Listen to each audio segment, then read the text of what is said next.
Hey guys, it's Stacy and I wanted to make a little video on some tips and tricks that you can use for your Instant Pot.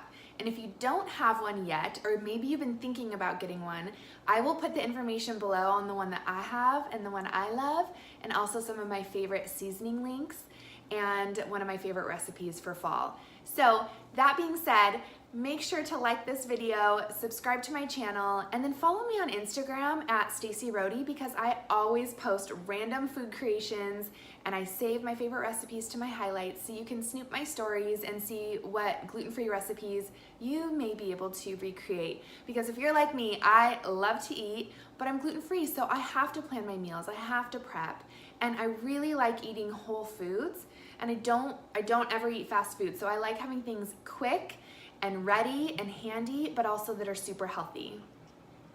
Maybe you're intimidated by the Instant Pot. I know I had mine for over a year and I didn't even use it because I didn't know what to make in it. And hopefully this video will help you with that. Or maybe you have a crock pot and you don't understand why you would use or need an Instant Pot when you have a crock pot. So hopefully I can enlighten you during this video. I know for me, the first thing I made was hard-boiled eggs and I even read that online the other day because my friend was like, okay, if you haven't used it, that's what you need to make first. Apparently the eggs peel really easily and it cooks them quickly. And it does. It comes with a steamer basket that you put in the pot and you put a cup of water and then the eggs sit on top of the basket. So that's a really quick, simple recipe. But what I want to talk about right now is taste. So my kids noticed when I made my mom's famous veggie chicken soup during winter last year. My kids were like, Mom, this tastes so good. What did you do differently? And I think that the way that it pressure cooks the food, it really brings out the flavor, but it doesn't make anything mushy. And it just has this amazing way of bringing all the flavors together in such a short time. And I think that that's a huge bonus to it. So for me, I also love to leave the house and go run errands, and whenever I would make my sweet potatoes in the oven, like I would roast sweet potatoes, or I would make my chicken soup, or try to make a spaghetti squash, type of spaghetti, I would have to be home for hours, and this way it's 40 minutes max, and then it will just keep it warm like a crock pot, but it doesn't take that hard labor to do all the things. So it comes with this inner pot. I made spaghetti squash. This is the recipe I will write for you.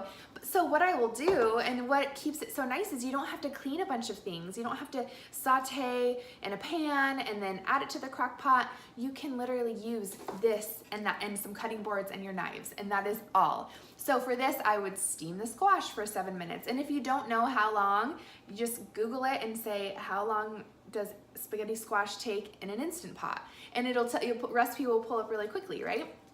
So I did this spaghetti squash in the steamer basket. I took it out, put it on a cutting board, chopped my onion, got my turkey meat, put it in here, hit the saute button, you know what I mean? So, and then I could just put the spaghetti squash back in, the pasta sauce, all of that.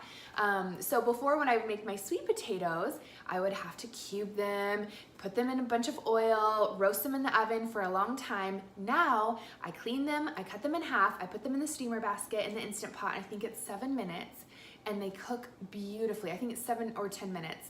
They cook so well, and then if I still want to maybe put them in a saucepan with a little bit of oil and fry them and get them crisp on the stovetop, I can, or we can just cut them and eat them warm and dip them in our favorite garlic aioli mustard. So there's such a fast response to the food cooking that I'm getting addicted to it, right? Like I'm wanting it to be faster. So a couple things that are really great to make in it. I love a white bean chicken chili, or just any chili, really, really, really fast. I love to make sweet potatoes, soup. You can even put grains or noodles in the Instant Pot with your chicken soup if you want, but we just usually do lots of veggies. The other thing that's good is oatmeal, and like I said, hard-boiled eggs, but there are tons of recipes. Oh, there's a butter chicken masala that my hubby loves because he's been to India, so I'll make that for him. It's a little fatty with the heavy cream, but it's so good. So there are different places you can get recipes. We share about them in our private online health and community groups.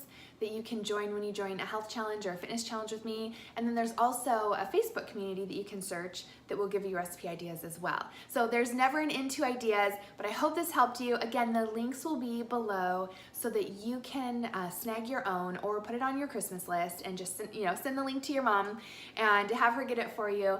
And I really hope these tips help you or encourage you to use your pot if you have one or get one, because we all need time and we all need healthy food.